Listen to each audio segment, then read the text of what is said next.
नमस्कार विद्यार्थी मित्रांनो. चला, आज आपण एका खूप सुंदर कथेचा अभ्यास करणार आहोत. हितोपदेशातून घेतलेली ही कथा आपल्याला मैत्रीचा खरा अर्थ शिकवते. मैत्रीची खरी परीक्षा किंवा म्हणूया कसोटी कधी होते? तर संकट काळात. आणि हेच आपल्याला या कथेतून शिकायचं आहे. आपल्या सगळ्यांच्याच आयुष्यात कधी ना कधी हा प्रश्न येतोच की एखाद्या व्यक्तीचं खरं स्वरूप, त्याचं चारित्र्य हे कधी उघड होतं? तर याचं उत्तर आहे कठीण काळात. संकट हीच नात्यांची खरी परीक्षा असते, नाही का? आणि ह्याच प्रश्नाचं उत्तर आपल्या पाठाच्या शीर्षकातच दडलेलं आहे. व्यसने मित्रपरीक्षा. आता बघा, व्यसने म्हणजे संकटकाळी, इन टाइम्स ऑफ एडव्हर्सिटी, आणि मित्रपरीक्षा म्हणजे मित्राची परीक्षा, the test of a friend, म्हणजे संकट काळात होणारी मित्राची परीक्षा. चला तर मग एका सुंदर कथेमधून ही संकल्पना आपण अधिक चांगल्या प्रकारे समजून घेऊया. तर आपली ही गोष्ट सुरू होते चंपक नावाच्या एका सुंदर रमणीय अरण्यात. या जंगलात दोन जीवाभावाचे मित्र राहत होते आणि त्यांची मैत्री अगदी बहरलेली होती. त्यांच्या जगात सगळं काही अगदी शांत आणि आनंदात सुरू होतं. या कथेचा पहिला नायक आहे चित्रांग नावाचा हरिण. चित्रांग म्हणजे ज्याचे अंग चित्रविचित्र रंगांचे आहे असा. नावाप्रमाणेच तो सुंदर होता, पण त्याचा स्वभाव खूपच साधा, सरळ आणि कोणावरही पटकन विश्वास ठेवणारा होता. आणि हा आहे त्याचा जिवलग मित्र, एक कावळा. तो केवळ निष्ठावंत नव्हता, तर खूप हुशार, शहाणा आणि दूरदृष्टी असलेला होता. त्याला चांगलं वाईट लगेच ओळखता यायचं. पण त्यांच्या या शांत, सुखी जीवनात एकाएकी एका अनोळखी पाहुण्याचं आगमन झालं. त्याचं बोलणं इतकं गोड, इतकं मधाळ होतं की कोणीही त्याच्या बोलण्याला सहज भुलून जाई. आणि इथूनच त्यांच्या मैत्रीच्या परीक्षेला खरी सुरुवात झाली. हा नवा पाहुणा होता एक कोल्हा, आणि त्याचं नाव होतं क्षुद्रबुद्धी. आता त्याच्या नावाचाच अर्थ बघा. क्षुद्र म्हणजे वाईट, नॅरो किंवा विकेड, आणि बुद्धी म्हणजे विचार. तर क्षुद्रबुद्धी म्हणजे वाईट किंवा संकुचित विचारांचा. नावावरूनच त्याच्या कपटी स्वभावाची आपल्याला कल्पना येते, बरोबर ना? या नवीन पाहुण्याला पाहताच हुशार कावळ्याच्या मनात धोक्याची घंटा वाजली. त्याने लगेच आपल्या मित्राला, चित्रांगाला, एक खूप महत्त्वाचा सल्ला दिला, एक वॉर्निंग दिली. अकस्मात आलेल्या म्हणजे अचानक ओळख झालेल्या अनोळखी व्यक्तीशी मैत्री करणं हे शहाणपणाचं नाही. हा सल्ला या कथेचा केंद्रबिंदू आहे, हे लक्षात ठेवा. आता आपला साधा भोळा हरण मात्र मोठ्या द्विधा मनस्थितीत सापडला. त्याच्यासमोर एक मोठा पेच उभा राहिला.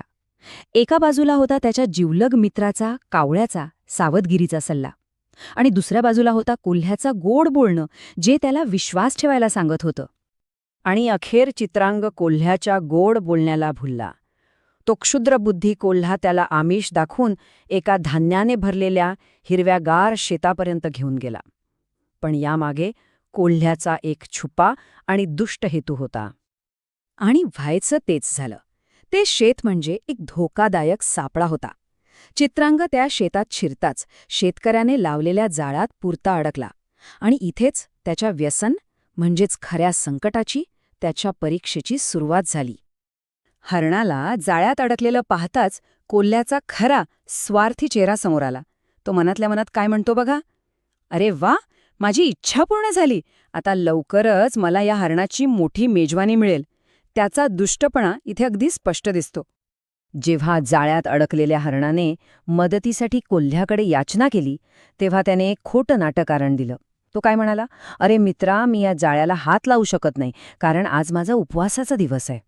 बघा, संकटकाळी मदत न करता पळ काढणं हेच खोट्या मैत्रीचं लक्षण आहे. पण खरा मित्र संकटात कधीच साथ सोडत नाही. हे सगळं दुरून पाहणाऱ्या कावळ्याने आपल्या मित्राला वाचवण्यासाठी एक हुशार योजना आखली. त्याने हरणाला सांगितलं, मी सांगतो तसं कर. पहिलं, मेल्यासारखं सोंग करून निश्चल पडून राहा.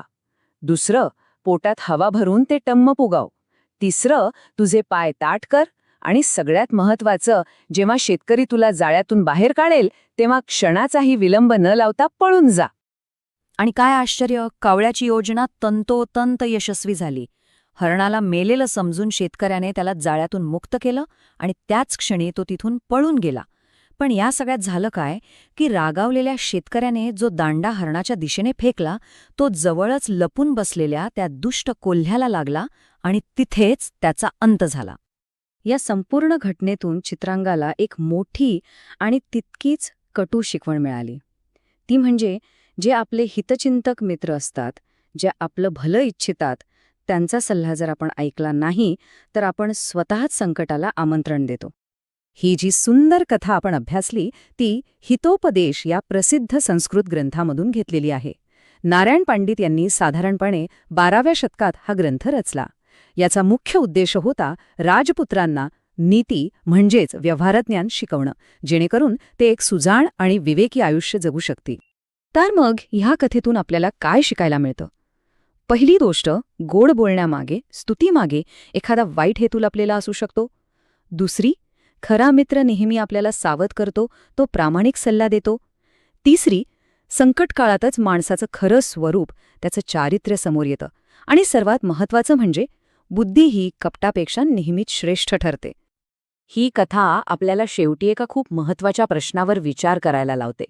आपल्या आयुष्यात जेव्हा एखाद्या व्यक्तीचे शब्द आणि त्याची कृती म्हणजे त्याचं बोलणं आणि वागणं यात फरक दिसतो, तेव्हा आपण कशावर विश्वास ठेवायला हवा? शब्दांवर की कृतीवर? यावर नक्की विचार करा.